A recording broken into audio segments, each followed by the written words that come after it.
Hello guys, welcome back to my channel. आज की video में हम डिस्कस करेंगे SSC changed CHSL exam pattern. जी हाँ, जैसा कि हम सब जानते हैं कि सीएचएसएल का इस बार एग्ज़ाम पैटर्न चेंज हो गया और जैसा हमारा सीजीएल में पैटर्न होने वाला है वैसा ही आपका सीएचएसएल में पैटर्न हो गया है। पहले क्या होता था कि आपका लेवल 1 में तो आती थी वही इंग्लिश, मैथ्स, जीके और रीजनिंग, और उसके बाद लेवल 2 में हो जाता था आपका डिस्क्रिप्टिव एग्जाम। बट इस बार क्या है, डिस्क्रिप्टिव एग्जाम कैंसिल हो गया और उसकी जगह कुछ नया पैटर्न आया है। आज की वीडियो में हम वही पैटर्न को डिस्कस करेंगे और समझेंगे कि कहाँ से हमें तैयारी करनी है, कि जिससे आने वाले दिनों में आप अगर उन्हीं बुक्स को सिर्फ पढ़ लें तो आपको ये सिलेक्शन पक्का होगा। तो चलिए शुरू करते हैं और डिस्कस करते हैं 4500 वैकेंसी, जी हाँ 4500 वैकेंसीज के लिए कैसे पढ़ना है कि हमारा गवर्नमेंट जॉब का सिलेक्शन 100% शॉर्ट हो जाए। अब सबसे पहले हम डिस्कस कर लेते हैं कि इस एग्ज़ाम का नोटिफिकेशन कब रिलीज़ हुआ है। एग्ज़ाम का नोटिफिकेशन हुआ है कल रात को, जी हाँ देर रात को एग्ज़ाम नोटिफिकेशन रिलीज़ हुआ है और उसके बाद लास्ट डेट है इसकी अप्लाई करने की 4/1/2023। जी हाँ 4/1/2023 लास्ट डेट है। बट मैं आपसे रिक्वेस्ट करूंगा कि आप जितना जल्दी हो सके इस फॉर्म को भर दें, क्योंकि एसएससी की वेबसाइट लास्ट दिनों में हैक या फिर हैंग हो जाती है। फिर उसके बाद dates for submission of online application, जी हाँ ये हुई कल से आप अप्लाई कर सकते हैं 6/12/2022 से 4/1/2023 तक।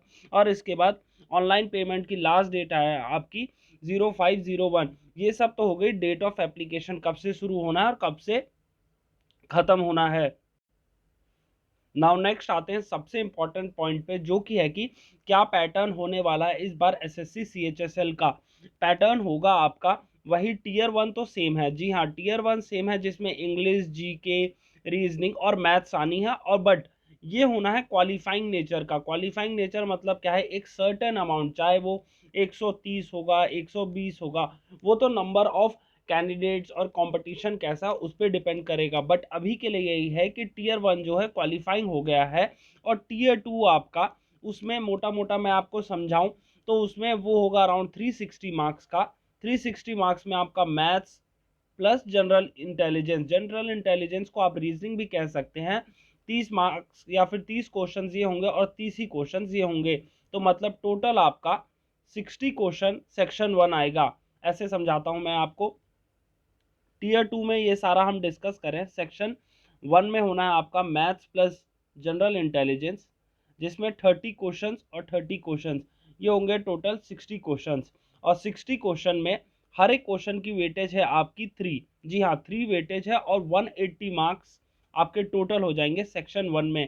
ये हो गया सेक्शन 1 का क्लियर। अब आप आइए सेक्शन 2 में।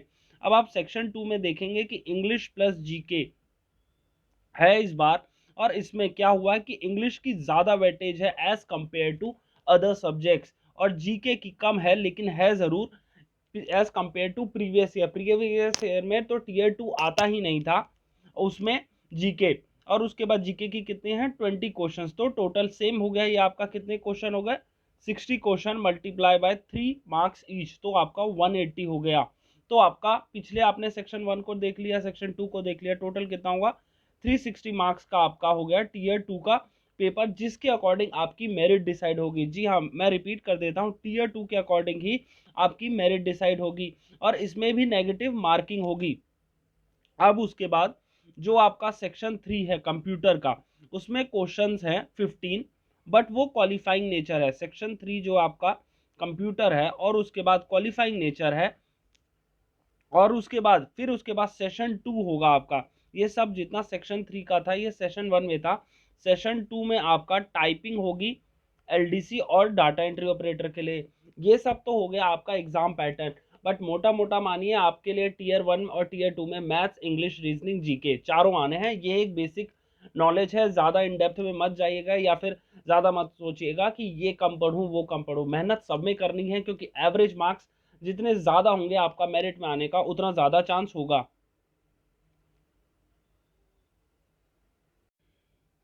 अब ये सब तो हो गया कि हमारा इतने सारे सब्जेक्ट्स हैं या फिर 4 सब्जेक्ट्स हैं, बट इनकी तैयारी कैसे करनी है। क्योंकि तैयारी का सबसे इंपॉर्टेंट क्या होता है कि अगर आप एक ही बुक को अच्छे से बार बार करेंगे तो आपका उतना ज़्यादा सिलेक्शन होता है। जी हाँ एक ही बुक करनी होती है, ये नहीं कि आप 4 बुक करें और हर किसी का 30% करें, नहीं, आपको एक ही बुक करनी है, उसी को 100% देना है, चाहे कुछ भी हो जाए। आपको ये सोचना है कि मुझे बस इसी से पढ़ना है। अब ज़्यादा, जैसे कहते हैं ना, many cook spoil the broth, वैसे ही ज़्यादा नॉलेज मतलब किताबों की, मतलब 1000 बुक्स पढ़ने से अच्छा एक बुक अच्छे से पढ़ लीजिए। अब हम चलते हैं कि हर सब्जेक्ट को कौन सी किताब से रेफर करना है। जो मेरा पर्सनल व्यू है वो पर्सन टू पर्सन वेरी कर सकता है। जैसे मैंने सबसे पहले आपके में रखा है ये राकेश यादव की मैथमेटिक्स की किताब है, जिसमें अराउंड 1999 से टिल डेट तक जितने क्वेश्चन हैं वो सारे डिस्कस किए गए हैं। ये है मैथ्स के लिए, है ये बुक। अगर आप इसको ही अच्छे से कर ले जाएंगे ना, तो आपका CHSL में मैथ्स तो श्योर शॉट अच्छे से हो जाएगा। अब नेक्स्ट बुक है आपकी इंग्लिश की।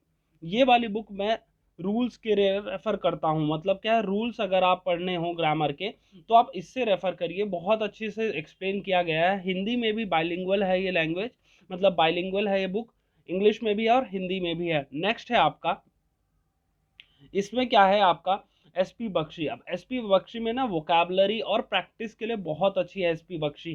तो ये आप, और इसका ऑनलाइन PDF फॉर्मेट भी अवेलेबल है, अगर आप चाहे तो फ्री ऑफ कॉस्ट डाउनलोड कर सकते हैं, और जिसका लिंक मैं वीडियो में भी दे दूंगा, अब जाके वहां से भी इसको डाउनलोड कर सकते हैं SP बख्शी को। अब नेक्स्ट है आपका जीके के लिए, ये मनोहर पांडे की बुक है, जिसमें सारा जीके का कवर है स्टैटिक जीके पर इसके, और उसके बाद करंट अफेयर्स भी आता है। करंट अफेयर्स आप किसी भी इंस्टीट्यूट की मंथली मैगजीन, जो कि ऑनलाइन इजीली अवेलेबल होती है, आप आराम से जाके डाउनलोड करिए और उसको मंथली मैगजीन, और मंथली मैगजीन के लिए क्या है, 6 मंथ की करंट अफेयर्स बहुत होते हैं SSC के लिए, वो भी CHSL लेवल पे। तो आपका जीके तो इसी से कवर हो जाएगा, मनोहर पांडे बुक, और उसके बाद किसी भी अच्छे इंस्टीट्यूट के करंट अफेयर्स की बुक, वो भी 6 मंथ्स की। अब नेक्स्ट है आपका क्वेश्चन बैंक। जी हाँ, सबसे इंपॉर्टेंट होता है ये वाला पार्ट। इससे क्या होगा कि आप पहले तो रीजनिंग आप इसी से प्रैक्टिस कर लीजिएगा, इधर उधर जाने की कोई जरूरत नहीं है। जो प्रीवियस ईयर में रीजनिंग आई है लास्ट 6 to 7 ईयर्स की ज़्यादा इंपॉर्टेंस दीजिएगा, ज़्यादा पुराने जाएंगे तो वो ज़्यादा कंपेरेटिवली आसान है, इसलिए 6 to 7 ईयर्स को ज़्यादा इंपॉर्टेंस देनी है, और उन्हीं क्वेश्चंस को देना है ज़्यादा इंपॉर्टेंस। लेकिन फिर उसके बाद क्वेश्चन बैंक से क्या होगा कि आपको एग्जैक्ट पैटर्न पता चल जाता है कि किस लेवल का CGL में एग्जाम में या फिर CHSL में क्वेश्चंस आते हैं किस लेवल के। और आप इसी के जैसे 1 घंटे का आप कोशिश कीजिए 1 घंटे में करने का, तो आपका एक तरह से मॉक भी हो जाएगा फ्री ऑफ कॉस्ट। जी हाँ, ये एक तरह से मल्टीपर्पज अप्रोच होगी आपकी, जैसे मॉक भी हो गया और फिर उसके बाद आपका प्रीवियस ईयर पैटर्न भी पता चल जाएगा कि ये होता है पैटर्न। अब 2-3 चीज़ें जो मैं क्लियर आउट कर दूं, कई लोग ये भी पूछ रहे हैं कि किस एज लिमिट तक, मतलब जैसे अभी मेरी 12th हो गई है या फिर मेरी 12th इस टाइम हो जाएगी, मैं एलिजिबल रहूंगा नहीं, मैं उसका आंसर दे देता हूँ।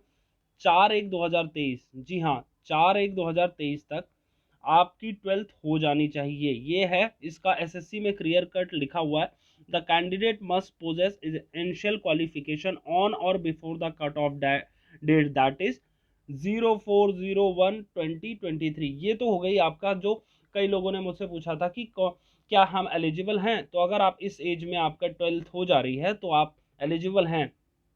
और उसके बाद अब ये छोटे मोटे इन्फॉर्मेशन है कि 100 रुपये फीस है जनरल और मेल कैंडिडेट। जी हाँ, जो मेल कैंडिडेट जनरल हैं उनकी है 100 रुपये फीस। और उसके बाद क्या आपका डाटा एंट्री ऑपरेटर LDC और ये से, और एक और चीज़ सबसे इंपॉर्टेंट इसमें आती है टाइपिंग। टाइपिंग को कैसे प्रैक्टिस करना है, कैसे कहाँ से प्रैक्टिस करना है, उसके लिए मैं एक नेक्स्ट वीडियो ज़रूर बनाऊंगा, जिससे आप टाइपिंग की प्रैक्टिस ज़रूर चालू कर दें।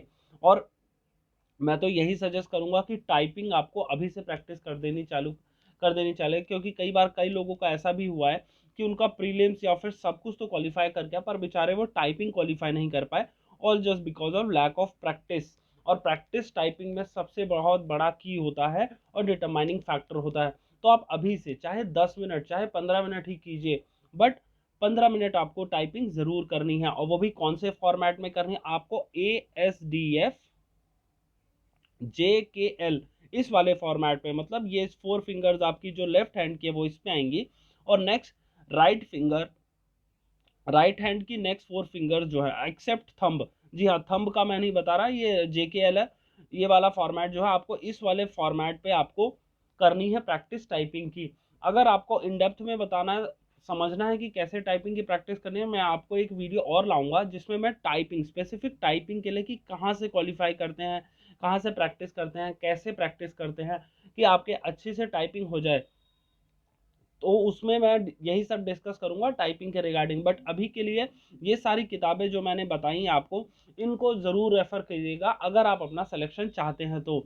और अगर आपको कहीं भी इन बुक्स के रिगार्डिंग या फिर किसी भी क्वेश्चन में डाउट आ रहा है, आप कमेंट करके पूछ सकते हैं, मैं आपको अच्छे से आपका इंस्टेंटली रिप्लाई करने की कोशिश करूंगा और आपका डाउट क्लियर करने की कोशिश करूंगा।